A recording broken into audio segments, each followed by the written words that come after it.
नमस्कार दोस्तों, कैसे लोग क्या हाल चाल है। तो आज हम बात करने जा रहे हैं आईएबीएफ डेट रिकवरी एजेंट एग्जाम के बारे में। कई स्टूडेंट मुझसे आईएबीएफ डेट रिकवरी एग्जाम के कोई इंपॉर्टेंट क्वेश्चन पूछ रहे थे, तो आज हम लेके आए सारे important question and answers.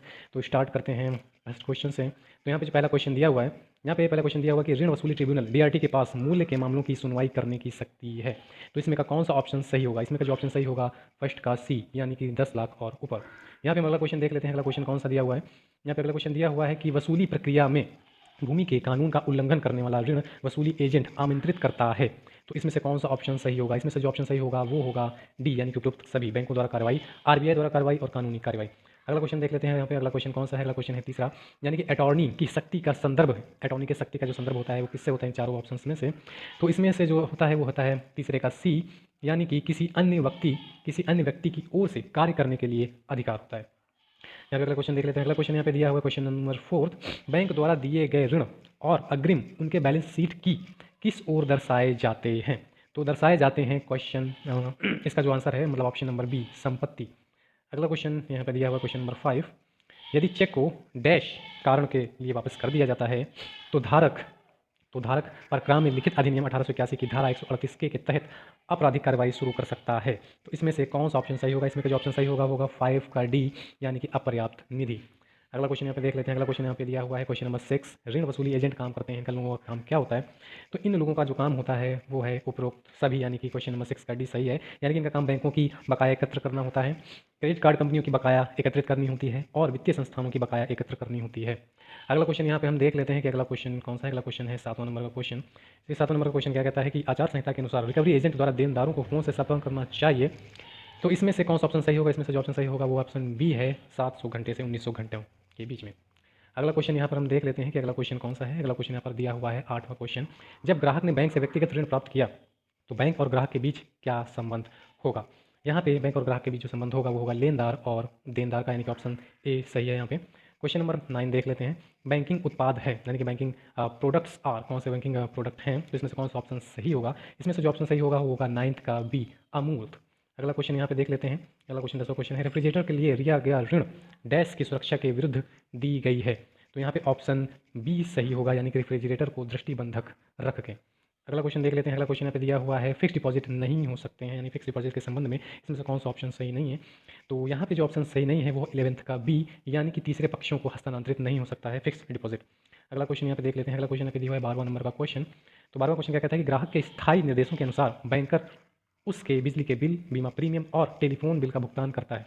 Bank और ग्राहक के बीच क्या संबंध होगा? तो बैंक और ग्राहक के बीच जो संबंध होगा वो होगा एजेंट और प्रिंसिपल का। अगला क्वेश्चन यहाँ पे हम देख लेते हैं। अगला क्वेश्चन यहाँ पे दिया हुआ है, एक बैंकर द्वारा ग्राहक के खाते का विवरण साझा करना किसके अंतर्गत न्यायोचित है? तो इसमें सारे ऑप्शन दिए हुए हैं, इनमें से कौन सी धारा के अंतर्गत जो खाते का विवरण साझा करना अंतर्गत जो है न्यायोचित माना जाता है? तो इसमें से आप नीचे कमेंट करके पहले जरूर बताएं कि इसमें से कौन सा ऑप्शन सही हो सकता है। तो चलिए हम बताते हैं कि इसका ऑप्शन जो सही है वो है 13वें का एच, यानी कि लास्ट वाला आंसर सही है इसमें का, इनमें से सभी, यानी से इनमें से सभी धाराओं पे अगर लगती हैं तो एक बैंकर ग्राहक के खाते का विवरण साझा कर सकता है। अगला क्वेश्चन यहाँ पे देख लेते हैं कि अगला क्वेश्चन कौन सा है। अगला क्वेश्चन है 14वां क्वेश्चन। 14वां क्वेश्चन क्या कहता है कि एक ग्राहक संग्रह के लिए एक बिल भेजता है, बिल का साधित हुआ और बैंक द्वारा प्रेषण भी प्राप्त हुआ, लेकिन ग्राहक के खाते में बिल की आय जमा करने से पहले बैंक विफल हो गया। इसके अलावा क्या कह रहा है कि बैंकर और ग्राहक के बीच संबंध क्या होगा यहाँ पे? तो यहाँ पे जो संबंध होगा वो होगा सी, ट्रस्टी और लाभार्थी का संबंध होगा। अगला क्वेश्चन यहाँ पे देख लेते हैं। अगला क्वेश्चन यहाँ पे दिया हुआ है 15वां क्वेश्चन। 15वां क्वेश्चन यहाँ पे क्या कहता है कि बैंकर और ग्राहक के बीच संबंध कब समाप्त हो जाते हैं? तो यहाँ पे बैंकर और ग्राहक के बीच संबंध तभी समाप्त हो जाएंगे कि तब जब आप अपना खाता उस बैंक अकाउंट से बंद करवा देंगे। तो यहाँ पे ऑप्शन डी सही होगा, यानी कि खाता बंद होने पर। अगला क्वेश्चन यहाँ पे देख लिया जाए। अगला क्वेश्चन दिया हुआ है कि आमतौर पर बैंकों द्वारा ओवरड्राफ्ट की अनुमति इन्हें दी जाती है। तो किन्हें दी जाती है? तो इसमें से कौन सा ऑप्शन सही होगा? तो इसमें से जो ऑप्शन सही होगा वो होगा 16वें का सी, यानी कि चालू खाते। अगला क्वेश्चन यहाँ पे देख लेते हैं। अगला क्वेश्चन यहाँ पे दिया हुआ है कि ग्राहक की पहचान के लिए बैंक द्वारा निम्न में से एक मान्य दस्तावेज है। तो वो कौन सा मान्य दस्तावेज है? तो यहाँ पे दिया हुआ है 17वें का ए सही आंसर, चुनाव आईडी कार्ड। अगला क्वेश्चन यहाँ पे देख लेते हैं। अगला क्वेश्चन यहाँ पे कौन सा दिया हुआ है, क्रेडिट और डेबिट कार्ड के बीच का क्या अंतर है? तो क्या बता सकते हैं ए, बी या सी, डी में कौन सा सही है? चलिए हम बताते हैं कि इनमें से कौन सा आंसर आपके लिए सही होगा, लेकिन इससे पहले एक बार आपकी कोशिश करिएगा आंसर देने की। तो इसका जो आंसर है वो है 18वें का बी, यानी कि डेबिट कार्ड के उपयोग के तुरंत बाद आपका अकाउंट डेबिट हो जाता है। अगला क्वेश्चन देख लेते हैं। अगला क्वेश्चन कौन सा है? अगला क्वेश्चन दिया हुआ है कि बैंक को क्रेडिट जोखिम निम्न से अधिक है, तो किनमें से अधिक है, तो कौन सा आंसर इसमें से सही होगा? तो इसमें से जो आंसर सही है वो है 19 का ए, क्रेडिट कार्ड धारक से। अगला क्वेश्चन देख लेते हैं यहाँ पर। अगला क्वेश्चन यहाँ पे दिया हुआ है, बैंक जो व्यापारी को लेन देन के लिए भुगतान करता है वह क्या कहलाता है? वह कहलाता है अधिग्रहणकर्ता बैंक, यानी कि ऑप्शन नंबर सी। अगला क्वेश्चन यहाँ पे देख लेते हैं। अगला क्वेश्चन यहाँ पे दिया हुआ है क्वेश्चन नंबर 21, यानी कि 21वां। 21 नंबर का क्वेश्चन ये कहता है कि एक गृह ऋण रिकवरी मामले में ऋण के लिए गिरवी रखी गई संपत्ति का विवरण अर्थात सुरक्षा से पाया जाता है, यानी कि किसकी सुरक्षा से पाया जाता है? ए, बी, सी या डी। तो इसका जो ऑप्शन सही होगा वो होगा ऑप्शन ए, यानी कि देनदार और ऋणदाता के बीच ऋण समझौता पत्र और उसके अनुसूची से। अगला क्वेश्चन देख लेते हैं। अगला क्वेश्चन कौन सा दिया हुआ है? अगला क्वेश्चन है 22 और 22वां क्वेश्चन क्या कहता है कि किसी बैंक का ऋण या अग्रिम संदेहास्पद माना जाता है जब वह कम से कम डैश की अवधि के लिए उपमानक श्रेणी बनी हुई है। तो इसमें से कौन सा ऑप्शन सही होगा? इसमें से जो ऑप्शन सही होगा वो है 22 का बी, यानी कि 12 महीने। अगला क्वेश्चन देख लेते हैं। अगला क्वेश्चन कौन सा है? अगला क्वेश्चन है 23वां। अगला क्वेश्चन 23वां क्या कहता है कि आवास या वाहन ऋण में ईएमआई शब्द के आधार पर गणना की जाती है। तो इसमें से कौन सा ऑप्शन सही है? तो इसमें से जो ऑप्शन सही होगा वो है बी, यानी कि ऋण के मूल और ब्याज पर। अगला क्वेश्चन यहाँ पे देख लेते हैं। अगला क्वेश्चन यहाँ पे है 24वां क्वेश्चन। एक रिकवरी एजेंट प्रिंसिपल की और से देनदार से निर्दिष्ट बकाया राशि को एकत्र करने का हकदार है। तो इसमें से कौन सा ऑप्शन सही है? इसमें से जो ऑप्शन सही है वो है 24 का सी, यानी कि दोनों ए और बी, यानी कि इसमें से ए और बी दोनों ही सही हैं। तो इसमें यहाँ पे सी सही माना जाएगा क्योंकि ये दोनों आंसर्स को सही दर्शा रहा है। तो अगला क्वेश्चन देख लेते हैं। अगला क्वेश्चन क्या कह रहा है? अगला क्वेश्चन है 25 यानी 25वां क्वेश्चन। किसी ग्राहक को बकाये की वसूली के लिए टेलीफोन कॉल करने से पहले एक रिकवरी एजेंट को यह सुनिश्चित करना चाहिए कि, क्या सुनिश्चित करना चाहिए? ए, बी, सी या डी। इसमें से कौन सा ऑप्शन आपको सही लग रहा है? तो 25वें का जो सी है ऑप्शन सही है और फिर तो दोनों आवश्यकताओं का पालन किया जाता है, यानी कि इसका और इसका। अगला क्वेश्चन देख लेते हैं। अगला क्वेश्चन क्या है? अगला क्वेश्चन है 26वां क्वेश्चन। ये क्या कहता है कि आरबीआई के मॉडल नीति के अनुसार बकाया राशि के संग्रह हेतु अगर उधारकर्ता किसी विशेष समय या स्थान पर कॉल न करने का निवेदन करे तो उसके निवेदन को, यानी कि ए, बी, सी, इसमें से सी और डी इसमें से कौन सा ऑप्शन सही होगा? तो इसमें से जो ऑप्शन सही है वो है डी, यथासंभव सम्मानित किया जाएगा। अगला क्वेश्चन देख लेते हैं। अगला क्वेश्चन है 27वां। यहाँ पे जो है आपको बताना है कि इसमें से कौन सा ऑप्शन सही है। सभी ऐसे का निम्नलिखित बयानों में से कौन सा एक सही? सभी ऐसे कॉल जहाँ ग्राहक अपमानजनक टिप्पणी कर रहा है या धमकी दे रहा है उचित रूप से दस्तावेजित होना चाहिए। ऑप्शन बी, डीआरए को पहली बार में अपने परिचय और अधिकार का खुलासा करना चाहिए जब ग्राहक के पास पहुंचते हैं। तो इसमें से कौन सा ऑप्शन सही होगा? आप जो है एक बार ट्राई करने की जरूर कोशिश करिए। चलिए मैं बता देता हूँ इसका जो आंसर है वो कौन सा सही है। 27 का सी आंसर सही है, यानी कि दोनों सही, यानी कि कथन ए और बी दोनों ही ये सही है। अगला क्वेश्चन देख लेते हैं यहाँ पे कौन सा है। वसूली एजेंटों का कर्तव्य है कि वे वसूली कार्यों में उचित सावधानी और कौशल का अभ्यास करें। तो इसमें से कौन सा ऑप्शन आपको सही लग रहा है? ए, बी, सी या डी? तो जल्दी से कमेंट करके बताइए इसमें से कौन सा ऑप्शन सही है। चलिए मैं बताता हूँ इसमें से जो आंसर सही है वो है 28 का डी, यानी कि उपरोक्त सभी, यानी कि तीनों ऑप्शन सही माने जाएंगे, इसलिए डी लगाया जाएगा उपरोक्त सभी पे। अगला क्वेश्चन देख लेते हैं। अगला क्वेश्चन कौन सा है? नियोक्ताओं द्वारा एजेंट को कब क्षतिपूर्ति करने का अधिकार है? तो इसमें से कौन सा ऑप्शन सही है? ए, बी, सी या डी? तो जल्दी से कमेंट कर बताइए कि इसमें से कौन सा ऑप्शन सही है। तो इसमें से जो ऑप्शन सही है वो है 29 का ए, यानी कि जब एजेंट ने कानूनी रूप से कार्य किया है जब चोट लगी थी। अगला क्वेश्चन देख लेते हैं। अगला क्वेश्चन कौन सा है? अगला क्वेश्चन यहाँ पे दिया हुआ है 30वां क्वेश्चन। ये क्या कहने की कोशिश कर रहा है? निम्न में से कौन सा कथन सही है? इनमें से जो कथन दिए हुए हैं ए और बी में से बताना है कि आपको कौन सा सही है। रिकवरी एजेंट द्वारा अपेक्षित सावधानी और कौशल के संदर्भ में कोई कठोर नियम नहीं रखा जा सकता है। ऑप्शन और बी कथन क्या कहता है कि भारतीय संविधान अधिनियम 1872 के तहत एजेंसी का अनुबंध ऐसी कोई भी बाध्यता प्रदान नहीं करता है कि नियोक्ता की ओर से किए गए कार्यों के लिए एजेंट को भुगतान करना नियोक्ता के लिए अनिवार्य है। तो इन दोनों कथनों में से आपको कौन सा कथन सही लग रहा है? जल्दी से नीचे कमेंट करके बताइए। तो इसमें से जो ऑप्शन सही है वो है सी, यानी कि दोनों सही हैं। यहाँ पे ये जो दोनों कथन कहे गए हैं ये दोनों ही कथन सही है। अगला क्वेश्चन देख लेते हैं। अगला क्वेश्चन यहाँ पे दिया हुआ है 31 यानी कि 31वां क्वेश्चन। ऋण वसूली एजेंसियों का उपयोग करने से बैंकों के क्या लाभ हैं? यानी कि इसमें से कौन सा ऑप्शन आपको सही लग रहा है? ए, बी, सी या डी? तो इसमें से जो ऑप्शन सही है वो है डी, यानी कि ये सारे ही लाभ बैंक को होते हैं। तो इसमें से जो ऑप्शन सही होगा वो होगा डी, यानी कि ये सभी। अगला प्रश्न देख लेते हैं। अगला प्रश्न क्या कहता है? अगला प्रश्न ये कहता है कि निम्न में से कौन सा कथन सही है? अंतर्व्यक्तिगत कौशल से देनदार और डीआरए के बीच रिश्तों और समझ को बढ़ाया जाता है। कथन बी है कि जब लोग अपनी गरिमा, आत्मसम्मान, विचारों और मूल्यों का समर्थन प्राप्त करते हैं तो एक दूसरे के अनुकूल होते हैं। तो इन कथनों में से आपको कौन सा कथन सही लग रहा है? जल्दी से नीचे कमेंट करके बताइए कि इसमें से कौन सा कथन आपको सही है और इसके हिसाब से फिर अपना ऑप्शन जो सही ऑप्शन चुनिए और नीचे कमेंट करके बताइए। चलिए मैं बताता हूँ कि इसमें जो ऑप्शन सही है वो है सी, यानी कि दोनों सही है, यानी कि ये कथन और ये कथन दोनों ही कथन सही है। तो ऑप्शन सी इसमें सही होगा। अगला प्रश्न आप देख लेते हैं। अगला प्रश्न दिया हुआ कि देनदार को मनाने के लिए डीआरए को सक्षम करने के लिए अनुयय के तत्व क्या हैं, यानी कौन से तत्व यूज किए जाते हैं? तो इसमें का जो सही ऑप्शन होगा वो है ए ऑप्शन, यानी कि DRA द्वारा बैंक की ओर से बकाया राशि की वसूली के अपने कार्य कर्तव्य को समझना। अगला प्रश्न यहाँ पे देख लेते हैं। अगला प्रश्न दिया हुआ है कि जब कोई ग्राहक बैंक में लॉकर लेता है तो बैंक और ग्राहक के बीच क्या संबंध होता है? तो जल्दी से नीचे कमेंट करके बताइए। तो यहाँ जो संबंध होगा वो होगा ए, यानी कि पट्टादाता और पट्टेदार का। अगला प्रश्न देख लेते हैं। अगला प्रश्न दिया हुआ है 35वां क्वेश्चन, निम्न में से कौन सा कथन सही है? ऋण प्रबंधन कार्यक्रम एक मासिक भुगतान के एकाधिक मासिक भुगतानों का एकीकरण है। अगला कथन देख लेते हैं, DMP पुनर्भुगतान में भी मदद करता है जो विभिन्न ऋणों द्वारा ब्याज दरों को कम करता है। तो इसमें से कौन सा कथन आपको सही लग रहा है, उस हिसाब से अपना ऑप्शन चुनिए। चलिए मैं बताता हूँ कि इसमें से कौन सा ऑप्शन सही है। 35 का C, यानी कि दोनों ही सही, यानी कि कथन A और B दोनों ही सही है। अगला प्रश्न हम यहाँ पे देख लेते हैं। अगला प्रश्न दिया हुआ है कि निम्न में से कौन सा कथन सही है? प्रेरक कौशल क्लाइंट के साथ तालमेल और विश्वास स्थापित करके इच्छित परिणाम प्राप्त करने में मदद करता है। कथन बी कहता है कि बकायों को भुगतान न करने पर होने वाले निहितार्थों को समझते हुए DRA धमकी देता हुआ प्रतीत नहीं होना चाहिए। तो इसमें से कौन सा ऑप्शन आपको सही लग रहा है? तो इसमें जो ऑप्शन सही है वो है C, यानी कि दोनों ही कथन यहाँ पे सही दिए हुए हैं। अगला प्रश्न देख लेते हैं। अगला प्रश्न दिया हुआ है 37, निम्न से कौन सा कथन सही है? फिक्स्ड डिपॉजिट की न्यूनतम अवधि 7 दिन है और अधिकतम अवधि 10 साल है। फिक्स्ड डिपॉजिट की रसीद एक पारक्रम साधन नहीं है और ना ही हस्तांतरणीय है। तो इन कथनों में से कौन सा कथन आपको सही लग रहा है? तो इसमें जो कथन सही है, यानी कि दोनों ही कथन सही है, यानी कि ऑप्शन C होगा सही, यानी कि दोनों सही है। अगला प्रश्न यहाँ पे देख लेते हैं कि ग्राहक को परिभाषित किया गया है, ग्राहक को किस ऑप्शन द्वारा परिभाषित किया गया है? तो इसमें से बताइए कि कौन सा सही है। तो इसमें से जो सही ऑप्शन होगा, कहीं भी परिभाषित नहीं है। अगला प्रश्न देख लेते हैं। अगला प्रश्न दिया हुआ है कि एक चेक को क्रॉस करने का क्या अर्थ होता है? अगर एक चेक को क्रॉस कर दिया जाता है तो इसका मतलब क्या होगा? इसका मतलब ये होगा कि एक चेक पर दो अनुप्रस्थ समांतर रेखाएं खींची जानी है, क्रॉस करने का मतलब। अगला प्रश्न देख लेते हैं। अगला प्रश्न है 40, क्वेश्चन नंबर 40, नामांकन बैंक के जमा खातों के संबंध में है। तो इसमें से कौन सा ऑप्शन सही होगा? इसमें से जो ऑप्शन सही है वो है C, दावे के अधिकार को प्रभावित नहीं करता है। अगला प्रश्न देख लेते हैं। अगला प्रश्न यहाँ पे कौन सा है? अगला प्रश्न दिया 41वां क्वेश्चन, मनी लॉन्ड्रिंग से संबंधित है।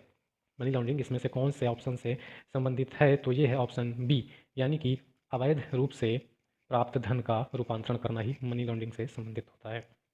अगला प्रश्न देख लेते हैं। अगला प्रश्न यहाँ पे दिया हुआ है, जब कोई ग्राहक बैंक के साथ ओवरड्राफ्ट सुविधा का लाभ उठाता है तो उनके रिश्तेदारों को इस प्रकार से जाना जाता है। तो उनको क्या कहा जाएगा? उनको कहा जाएगा ये देनदार और लेनदार, यानी कि B ऑप्शन सही है यहाँ पर। अगला प्रश्न देख लेते हैं। अगला प्रश्न यहाँ पे दिया हुआ है 43, यानी कि 44वां प्रश्न, बचत बैंक खातों में ब्याज बैंक द्वारा भुगतान किया जाता है। तो जल्दी से कमेंट करके बताइए कि इसमें से कौन सा ऑप्शन सही है। चलिए मैं बताता हूँ, इसमें से जो ऑप्शन सही है वो है B ऑप्शन, यानी कि दैनिक आधार पर कायम रखे गए शेष पर। अगला प्रश्न देख लेते हैं। अगला प्रश्न पे दिया हुआ है कि अर्जक संपत्ति को डैश भी कहा जाता है। तो अर्जक संपत्ति को मानक अस्थि भी कहा जाता है, यानी कि इसमें का ऑप्शन A सही है यहाँ पर। अगला प्रश्न देख लेते हैं। अगला प्रश्न यहाँ पे दिया हुआ है 45, एक ऋण खाता बैंक द्वारा NPA खाते के रूप में वर्गीकृत किया जाना चाहिए यदि किसी भी तिमाही के दौरान चार्ज किया गया ब्याज तिमाही के अंत से डैश दिन तक नहीं चुका है। तो इसमें से कौन सा ऑप्शन सही होगा? इसमें जो ऑप्शन सही होगा है वो है 90 दिन, यानी कि ऑप्शन C सही है यहाँ पर। अगला प्रश्न यहाँ पे देख लेते हैं। अगला प्रश्न यहाँ पे दिया हुआ है कि एक उपमानक संपत्ति होगी जो NPA के लिए बनी हुई है। तो इसमें से कौन सा ऑप्शन सही है? इसमें जो ऑप्शन सही है वो है A, 12 महीनों से कम या बराबर। अगला प्रश्न कौन सा है? अगला प्रश्न 47, किसी बैंक के ऋण या अग्रिम को गैर निष्पादित संपत्ति, यानी कि NPA जिसे नॉन प्रॉफिट असेट भी बोलते हैं, के रूप में परिभाषित किया जाता है जब यह डैश की अवधि के लिए अति देय रहता है। तो इसमें से कौन सा ऑप्शन सही है? इसमें से जो ऑप्शन सही है वो है 90 दिनों से अधिक, यानी कि ऑप्शन C सही है। अगला प्रश्न यहाँ पर हम देख लेते हैं। अगला प्रश्न दिया हुआ है 48, यानी कि तीसरे पक्ष के ऋण संग्रह एजेंसियों का उपयोग करके बैंक को कैसे फ़ायदा होता है? तो बैंक को फ़ायदा होता है ऑप्शन D से, यानी कि A और C, यानी कि ऑप्शन डी कह रहा सही है, यानी कि यहाँ पे जो A और C सही दिया गया है, यानी कि विशेषज्ञ वार्ताकारों का उपयोग करके मुकदमेबाजी की लागत में बचत और वसूली की संभावना को बढ़ाना, साथ ही बैंक के जनशक्ति को बचाता है और वे अपने कर्मचारियों को अन्य विकास कार्यों में तैनात कर सकते हैं। यहाँ पे अगला प्रश्न हम देख लेते हैं कि अगला प्रश्न कौन सा? अगला प्रश्न 49 क्वेश्चन जो है वो क्या कहता है कि चूक के मामले में बैंक के पास दृष्टिबंधक रखी गई संपत्ति का अधिग्रहण बैंक या DRA द्वारा किया जा सकता है और इसके बाद बैंक अपना बकाया वसूल करने के लिए इसे बेच या नीलाम कर सकता है और उपयुक्त संदर्भ वसूली की डैश प्रक्रिया को दर्शाती है। तो इसमें से क्या लगता है आपको कौन सा ऑप्शन सही होगा? तो नीचे कमेंट करके जरूर बताइए। तो इसमें से जो ऑप्शन सही है वो ऑप्शन है D, यानी संपत्ति के कब्जे की प्रक्रिया। अगला प्रश्न देख लेते हैं। अगला प्रश्न यहाँ पर 50, एजेंसी के अनुबंध में दोनों पक्षों की उम्र सीमा, यानी कि प्रिंसिपल और एजेंट होना चाहिए। तो इसमें का कौन सा ऑप्शन आपको सही लग रहा है? इसमें का जो ऑप्शन सही है वो है C, यानी कि 18 वर्ष से अधिक। अगला प्रश्न यहाँ पे देख लेते हैं कौन सा? अगला प्रश्न यहाँ पे दिया हुआ है, एक कठिन देनदार है। एक कठिन देनदार क्या होता है? मतलब कि इसमें से जो ऑप्शन दिए हुए उसमें से कौन सा ऑप्शन आपको सही लगता है? तो इसमें से जो क्वेश्चन आपको दिया हुआ है सही है 51D, यानी कि दोनों A और C सही है, यानी कि A और C दोनों ही सही हैं। अगला प्रश्न यहाँ पे देख लेते हैं। अगला प्रश्न यहाँ पे कौन सा दिया, अगला प्रश्न दिया हुआ है कि एनपीए खाते में शामिल है। NPA accounts include option A, B, C और डी, यानी कि इसमें से कौन सा ए, बी, सी, डी में से कौन सा सही होना चाहिए। तो इसमें से डी ऑप्शन सही है, यानी कि सही है सभी। अधीनस्थ संपत्ति, संदेहास्पद संपत्ति और नुकसान परिसंपत्तियाँ। अगला प्रश्न यहाँ पे देख लेते हैं कि अगला प्रश्न यहाँ पे कौन सा दिया हुआ है। यहाँ पे दिया हुआ है मनी लॉन्ड्रिंग रोकथाम अधिनियम के उद्देश्य निम्न है, यानी कि इसमें से जो ऑप्शन है ए, बी, सी, डी में से कौन सा ऑप्शन आपको सही लग रहा है नीचे कमेंट करके जरूर बताइए। तो इसमें से जो ऑप्शन सही है वो ऑप्शन है डी, यानी कि ऊपर के सभी, यानी कि ए, बी और सी। अगला प्रश्न देख लेते हैं। अगला प्रश्न यहाँ पे दिया हुआ है कि समझौते के प्रस्ताव के मामले में निम्न में से कौन सा भुगतान बैंक के लिए अनुकूल है, यानी कि कौन सा भुगतान इसमें से अनुकूल माना जाएगा। आपको क्या लगता है कौन सा भुगतान होना चाहिए इसमें से अनुकूल। तो इसमें से जो अनुकूल है वो भुगतान है ए, संपूर्ण बकाया का एक मुश्त भुगतान या बहुत ही कम अवधि में भुगतान। अगला प्रश्न देख लेते हैं। अगला प्रश्न है 55वां 55। अगर किसी कारण के लिए चेक वापस कर दिया जाता है तो कार्यक्रम उपकरण अधिनियम 1881 की धारा 138 के अनुसार चेक की अदाता एक आपराधिक कार्रवाई शुरू कर सकता है। तो इसमें से कौन सा ऑप्शन सही होगा। इसमें से जो ऑप्शन सही है अपर्याप्त फंड। अगला प्रश्न देख लेते हैं। अगला प्रश्न पे कौन सा दिया हुआ है। अगला प्रश्न 56। वित्तीय आस्तियों की सुरक्षा और पुनर्निर्माण और बैंकिंग सुरक्षा ब्याज अधिनियम के प्रवर्तन ने बैंकों को चूक उधारकर्ताओं की परिसंपत्तियों का कब्जा करने की अनुमति दी। तो इसमें से कौन सा ऑप्शन सही है। इसमें से जो ऑप्शन सही है वो है कानूनी प्रक्रिया के बिना, यानी कि ऑप्शन बी सही है। अगला प्रश्न देख लेते हैं यहाँ पर 57। किन परिस्थितियों में समझौता बैंक के लिए अच्छा है या अच्छा माना जाएगा, आपके अनुसार बताइए नीचे कमेंट करके। तो इसमें से जो ऑप्शन सही है वो है ये सभी। इन परिस्थितियों में समझौता अच्छा माना जाएगा, यानी कि ए, बी, सी। अगला प्रश्न देख लेते हैं। अगला प्रश्न यहाँ पे दिया हुआ है 58 जो क्वेश्चन है वो क्या कहता है कि विभिन्न प्रकार के देनदारों के लिए अलग अलग नीतियों की आवश्यकता होती है, लेकिन सभी प्रकार की रिकवरी रणनीतियों में निम्नलिखित सामान्य तर्क है। तो कौन सा जो सामान्य तर्क है। ऑप्शन ए सही है, बी सही है, सी सही है या डी सही है, आप नीचे कमेंट करके जरूर बताइए। चलिए मैं बताता हूँ। इसमें से जो ऑप्शन सही है वो है ऑप्शन डी, यानी कि उपयुक्त सभी ए, बी, सी। अगला प्रश्न यहाँ पे देख लेते हैं कौन सा दिया हुआ है। अगला प्रश्न दिया हुआ है यहाँ पे 59। एक रिकवरी एजेंट ग्राहक को तीसरा कॉल कर रहा है जिसके खाते में पिछले 3 किस्तों का बकाया है।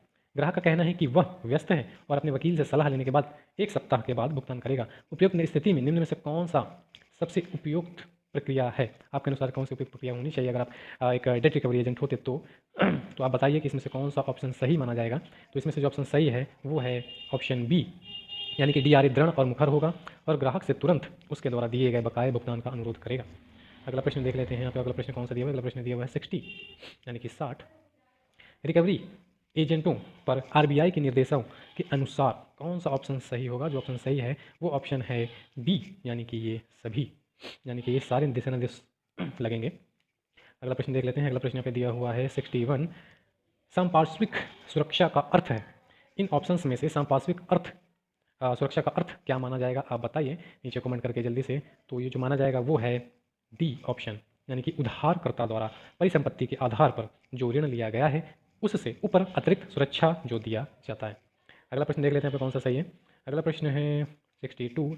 एक जानबूझकर चूककर्ता के मामले में रिकवरी एजेंट को चाहिए कौन सा चाहिए, ए, बी, सी या डी। तो यहाँ पर डी ऑप्शन सही होगा। आगे की कार्यवाही के लिए नियोक्ता दस्तावेजी साक्ष्य की एकत्रित और संरक्षित प्रतियां भेजें। अगला प्रश्न दिया हुआ 63।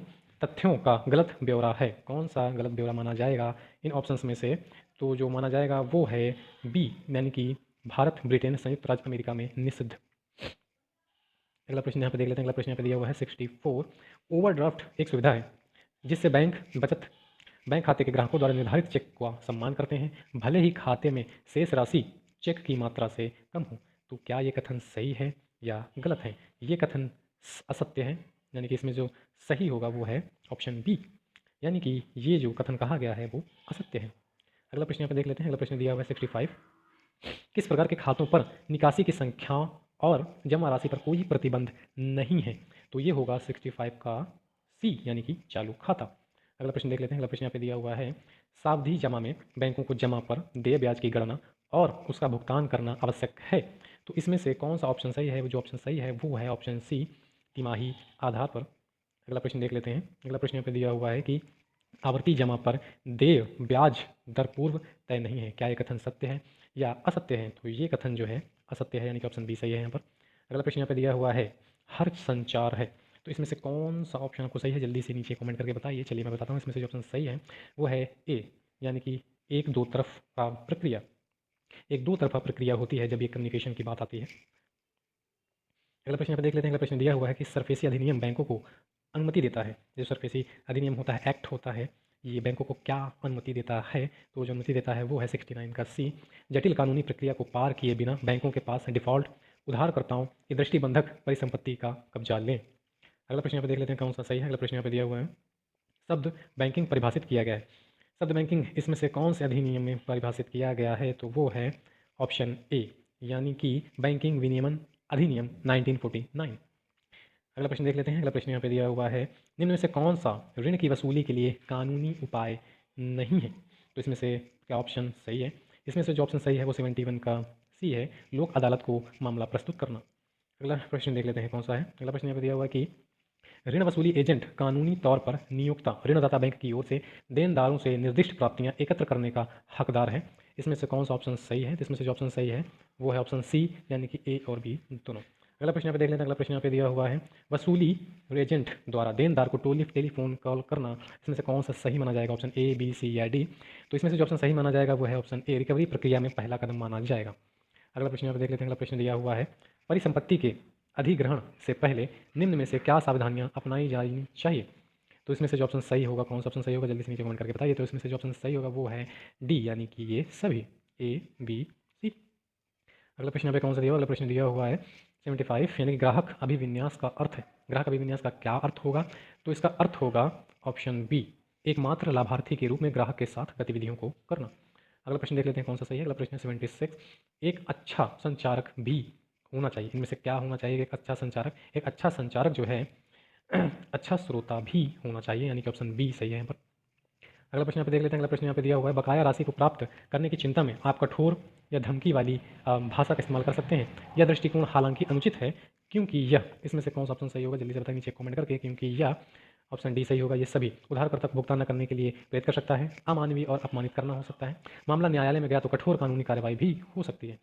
अगला प्रश्न देख लेते हैं। अगला प्रश्न यहाँ पे दिया हुआ है 78, वसूली के लिए उधारकर्ता से मिलने जाने से पहले आपको ये सुनिश्चित करना चाहिए। क्या सुनिश्चित करना चाहिए, आपकी नज़रों में क्या सुनिश्चित होना चाहिए, तो जल्दी बताइए। तो इसमें से ऑप्शन डी सही है, यानी कि सभी सुनिश्चित होने चाहिए। देय राशि भी बकाया है, देय राशि और वसूली एजेंट का नाम उधारकर्ता के सूचित किया गया है, मिलने के लिए देनदार से समय निकाला गया है। अगला प्रश्न यहाँ पे देख लेते हैं। अगला प्रश्न कौन सा दिया हुआ है। अगला प्रश्न यहाँ पे दिया हुआ है, एक गार्निशी आदेश डैश के आग्रह पर जारी किया जाता है, तो इसमें से कौन सा ऑप्शन सही होगा, तो इसमें से जो ऑप्शन सही है वो है ऑप्शन सी, निर्णय लेनदाता। अगला प्रश्न देख लेते हैं। अगला प्रश्न पे दिया हुआ है 80 यानी 80, किसी भुगतान योग्य पर काम में लिखित देय के संदर्भ में मोल भाव किया जाता है, तो इसमें से कौन सा ऑप्शन को सही लग रहा है। इसमें जो ऑप्शन सही है वो है ऑप्शन सी, एंडोर्समेंट और डिलीवरी। अगला प्रश्न देख लेते हैं। अगला प्रश्न यहाँ पे दिया हुआ है 81, लोक अदालतें उधारकर्ता और बैंक दोनों के लिए फ़ायदेमंद है, क्योंकि कौन सा ऑप्शन सही होगा, ऑप्शन डी, इनमें से सभी। अगला प्रश्न देख लेते हैं। अगला प्रश्न यहाँ पे कौन सा दिया हुआ है। अगला प्रश्न यहाँ पर दिया हुआ है 82, जब एक रिकवरी एजेंट श्रेष्ठता का एक पद धारण करता है और बातचीत की प्रक्रिया में देनदार को नीचा दिखाता है, तब इसमें से कौन सा ऑप्शन सही हो सकता है, तो ऑप्शन बी सही होगा, देनदार से राशि को पुनः प्राप्त करना बहुत मुश्किल है। अगर आप नीचे दिखाएंगे तो हो सकता है कि देनदार जो है भड़क जाए और आप उससे जो है रिकवरी ना कर पाएँ। अगला क्वेश्चन देख लेते हैं। अगला क्वेश्चन यहाँ पे दिया हुआ है 83 क्वेश्चन ये यहाँ पे दिया हुआ है, एक किराया खरीद समझौते के तहत एक उधारकर्ता द्वारा लिया गया एक ऑटो का स्वामित्व इस पर है, इसमें से कौन सा ऑप्शन सही हो सकता है। इसमें से जो ऑप्शन सही है वो है बी, आखिरी किस्त के भुगतान किए जाने तक वित्त पोषित करने वाली कंपनी के पास रहता है। इसमें से अगला क्वेश्चन देख लेते हैं। अगला क्वेश्चन यहाँ पे दिया हुआ है 84, निम्न में से कौन सा पदार्थ परिवर्तन है, कौन सा पदार्थ परिवर्तन हो सकता है इन दिए गए ऑप्शंस में से, तो वो है ऑप्शन सी, एक चेक को ऑर्डर से बेयरर में बदलना। अगला प्रश्न देख लेते हैं। अगला प्रश्न यहाँ पे दिया हुआ है 85, रिकवरी एजेंटों द्वारा आवश्यक सावधानी और कौशल की डिग्री के संबंध में डैश ने निर्धारित किया है। क्या निर्धारित किया है, कोई कठिन और सख्त नियम नहीं है। अगला प्रश्न देख लेते हैं। अगला प्रश्न यहाँ पे दिया गया है कि एक बैंक के लिए ब्याज का विस्तार है, क्या हो सकता है बैंक के लिए ब्याज का विस्तार, ऑप्शन ए, बी, सी या डी। तो इसमें से जो ऑप्शन सही है वो ऑप्शन है बी, अग्रिमों पर प्राप्त लाभ और जमा की लागत का अंतर। अगला प्रश्न देख लेते हैं। अगला प्रश्न यहाँ पे दिया हुआ है, एक ग्राहक के लिए एक चेक, बिल आदि एकत्र करते हुए बैंक एक के रूप में कार्रवाई करता है, इसके रूप में कार्रवाई करता है, तो इसमें से कौन सा ऑप्शन सही होगा, ए, बी, सी या डी। तो जल्दी से नीचे कमेंट करके बताइए कि इसमें से कौन सा ऑप्शन सही होगा। तो इसमें से जो ऑप्शन सही है वो आपको जल्दी जल्दी नीचे कमेंट करके बताना है। तो इसमें चलिए मैं बताता हूँ, इसका जो ऑप्शन सही है वो है 87 का सी, यानी कि ग्राहक का एजेंट। अगला प्रश्न देख लेते हैं। अगला प्रश्न यहाँ पे दिया हुआ है 88, निम्न से कौन सा रिकवरी एजेंट के लिए अंतर व्यक्तित्व कौशल का तत्व है, तो इसमें से जो ऑप्शन सही होगा वो ऑप्शन है डी, इनमें से सभी ABC। अगला प्रश्न यहाँ पे देख लेते हैं। अगला प्रश्न यहाँ पे दिया हुआ है 89। कानूनों और नियमों जो बैंक की बकाया राशि के लिए ऋण वसूली प्रक्रिया को नियंत्रित करती है वो लागू होते हैं, किस पे लागू होते हैं, कौन से ऑप्शन पे? तो लागू होते हैं बी, बैंक द्वारा संलग्नित वसूली एजेंटों पर।